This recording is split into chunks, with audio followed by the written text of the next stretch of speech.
It's February 1st, and for my new year, new army, I have completed my first unit of Leagues of Votann with some Hearthguard warriors. And I am ready to start my second unit, being that it's the second month now, and I had a couple of ideas on which items would be the best to add to the collection.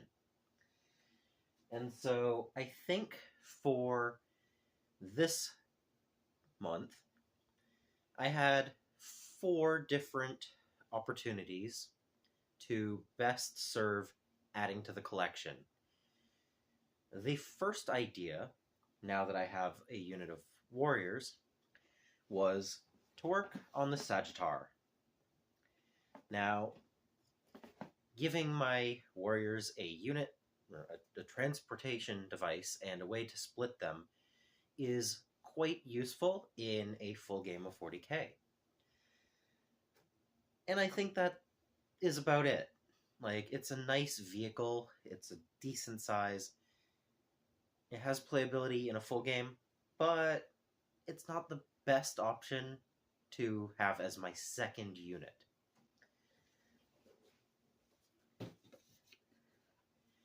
My next idea was to do Hearthguard Jaegers. Or Hearthguard Jaegers, sorry. Still getting used to the names. But the Jaegers would be another 10-man brick of, objective control and everything. And I could theoretically play Kill Team after I did this box. But then I went, it's still just another 90 points on the field, and having a unit of warriors and a unit of Jaegers is reasonable, but still not the best idea going forward. So then I had an idea.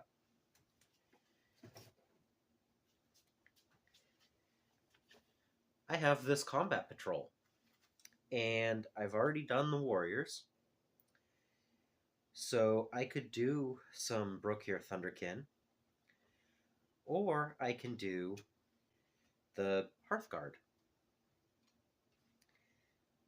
And there's several different options in how to build Hearthguard, and it's 5 models instead of 10, which it is a shorter month this month, so I need to get these done in 3 weeks. So I think building a unit of Hearthguard is in order. Because not only that, it's towards the combat patrol, but it also can potentially gain me enough models by the end of April, I think, maybe May, where I can play a game of boarding actions. And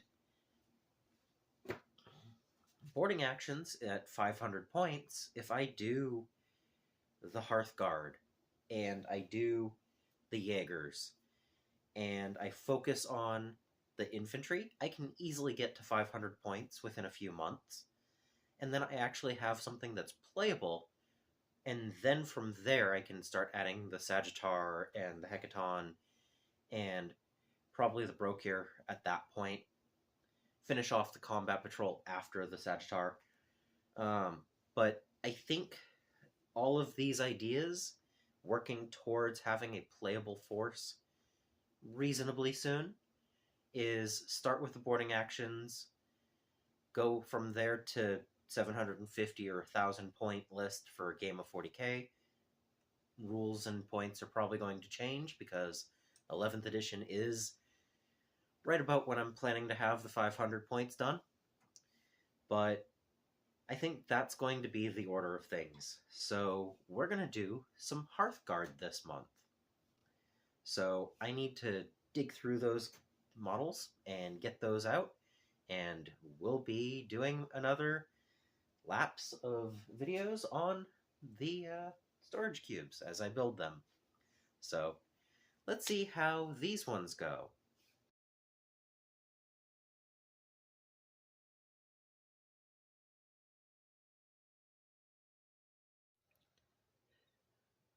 for ease of priming and painting, I glued them all to very small bases, just so I can use my paint handle.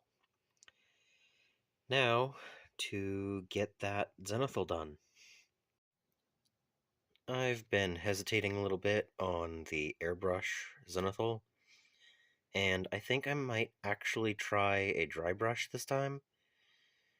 The panel lining, the dark recesses of the model definitely add to the look, and I think I might have a cleaner, brighter color overall if I don't have to do an overall wash to get all the recesses as dark as they were on the first unit.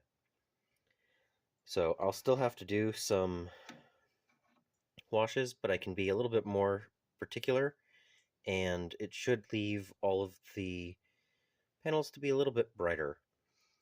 So this time I'm going to do a dry brush and see how that comes out. I mean, it's the second unit of an army, so there's still going to be some more experimentation to be had.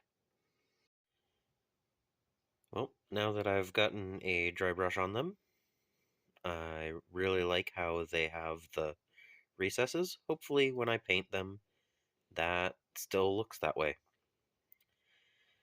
Well, on to tomorrow.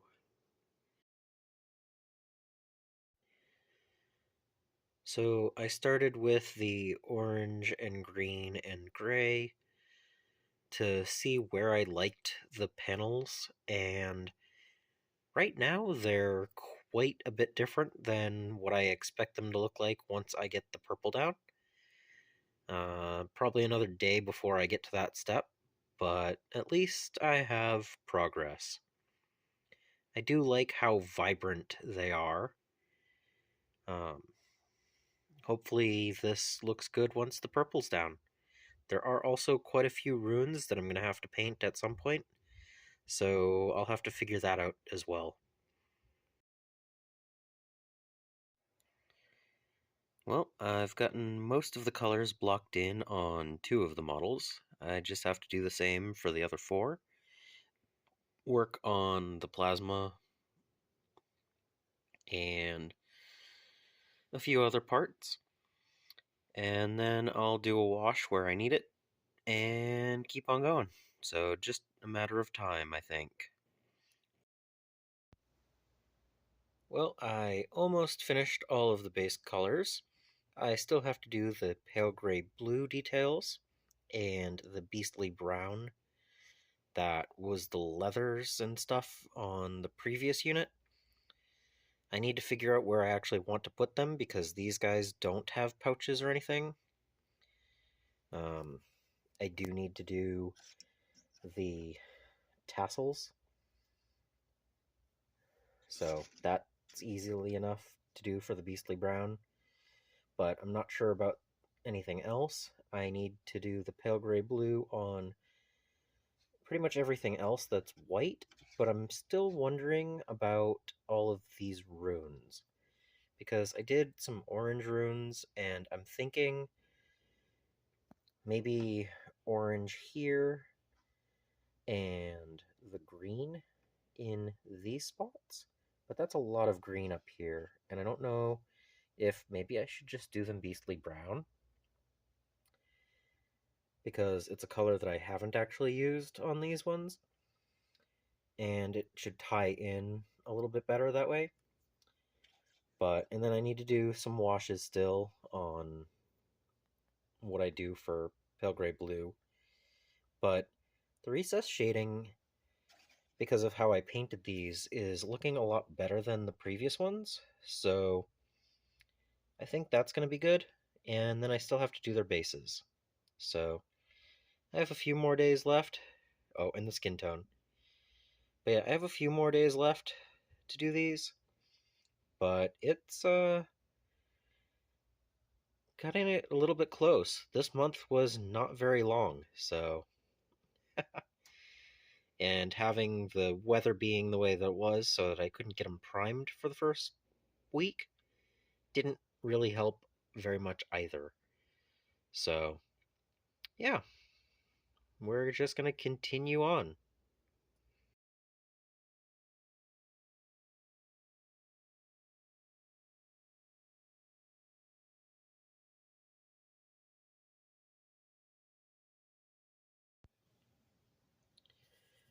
Well, the models are pretty much ready except for the bases, so time to build them.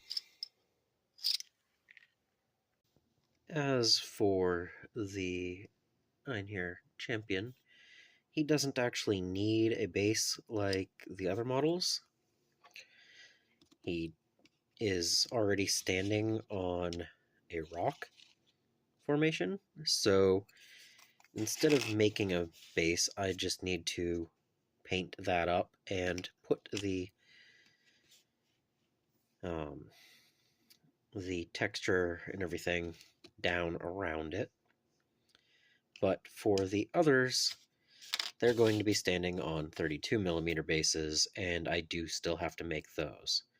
So the first step is to actually take some cork and place it down on a portion of the base.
And then I take dark earth texture paste,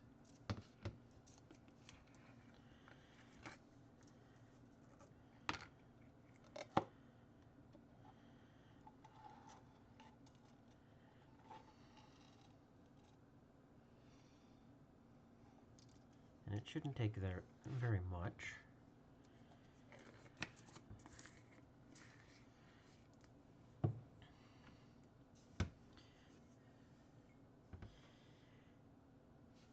And you actually want to smooth this out quite a lot. This is supposed to look kind of like a pavement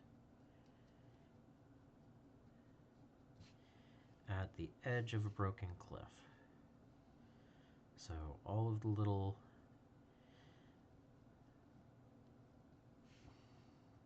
striations that you would normally go with for hills and natural dirt and all that stuff, you don't want in this pass. Which means that sometimes you might want to add a little bit of water so it gets a little bit thinner.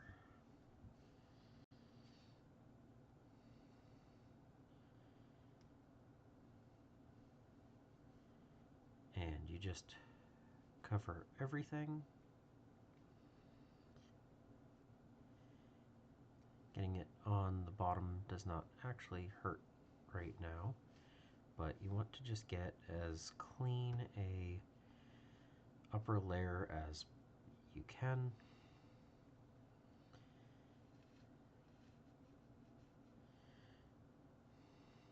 Adding a little bit of water can get a smoother pass.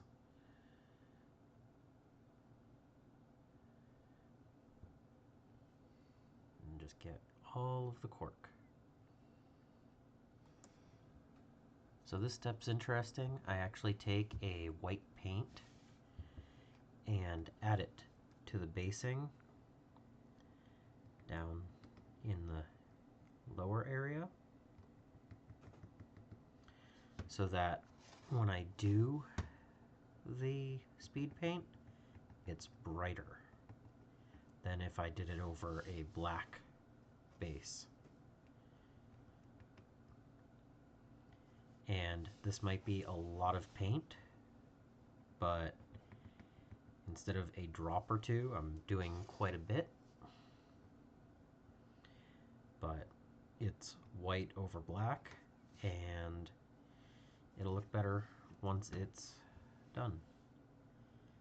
And I'm also using up one of my older white paints for this.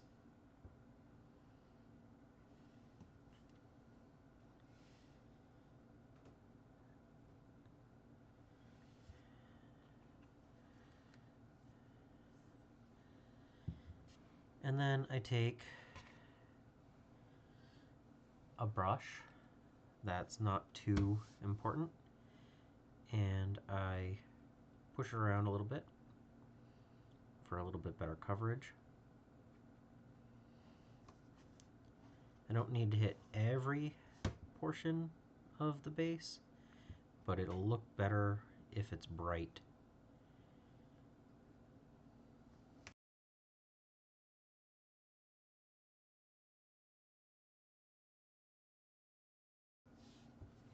There we go. And then we let this dry. And here's the next step.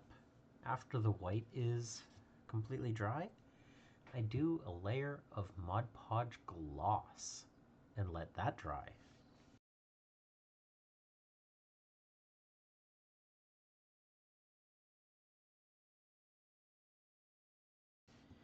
And then, using the same paintbrush, this is like a glue almost, so I don't know if I could use PVA instead, but I had Mod Podge gloss, so I figured I'd use that. And you just put down a layer, push it around, make sure it doesn't go over the side of the base, and once it eventually dries, it dries clear. And so we're just taking and spreading it out so that we have a nice gloss smooth layer for the next layer. So the Mod Podge dries and leaves a glossy, bubbly texture. Doesn't really show up very well on camera because it's got white under it. But from there, I take my contrast Magmadroth Flame. Oh, and I let this dry overnight. It's better to let it dry longer than it needs instead of less time. But then I just take the Magmadroth Flame and I paint it on like a contrast in all of the locations that I want it. And the white underneath the gloss will allow the shine through. And so I'll sometimes toss a little bit up onto the rocks. And then I let this dry until probably about 2 hours. Contrast, just make sure it's fully cured, and then I will put another gloss coat over that and let that dry for another 24 hours before gluing the models down. And then that is the basing all done. So I'm just going to get this step done and then let it dry.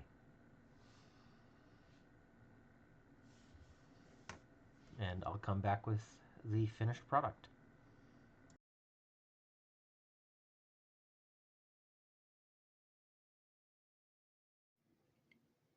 And as it dries, it pulls back a little bit, but it looks like this after you've applied it. So I need to let this dry now, and then I should have a finished product for basing. Well, other than the base rims.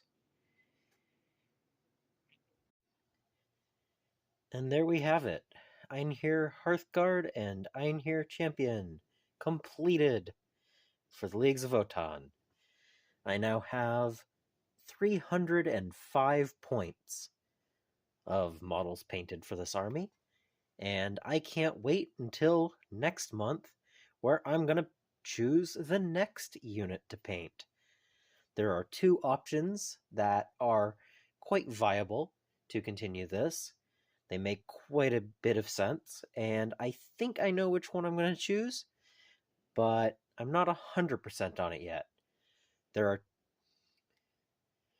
Both of them will provide me a good 500 point boarding action list, so which one I choose next isn't too much of an issue, so long as those two units are the next two. And I love how bright this unit came out compared to my previous one. I like the dirty look on the warriors, but I think the vibrancy being that much better, I think it does help overall for the models. So let me know what you think. I love how bright and vibrant these are, and whether I choose one unit or the other next, there's going to be something different about them. So I hope you catch that episode at the end of next month.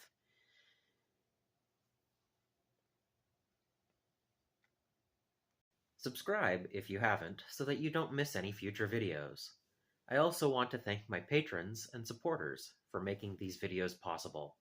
And until next time, I hope you find your bit of bliss.